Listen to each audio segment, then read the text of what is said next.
ويطعمون الطعام على حبه مسكينا ويتيما وأسيرا إنما نطعمكم لوجه الله لا نريد منكم جزاء ولا شكورا.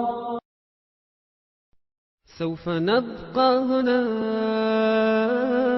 كي يزول الألم،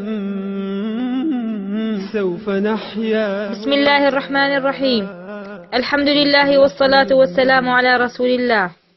قمنا اليوم 17 من ربيع الثاني لعام 1436 للهجرة بإعداد وجبات لإطعام الأسر المتضررة جراء القصف العنيف على مدينة دوما ضمن حملة نطعمكم.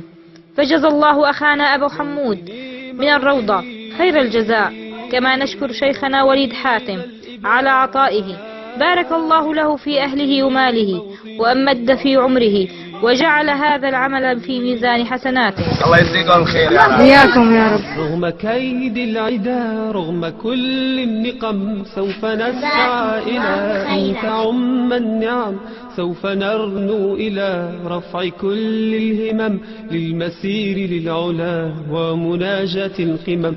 فلنقم كلنا جزاك الله خيرا. كلنا عطف على من يصارع السقم، ولنواصل المسير نحو غاية الأهم، ونكون حقا خير أمة بين الأمم.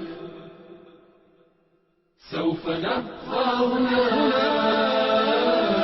كي يزول الألم، سوف نحيا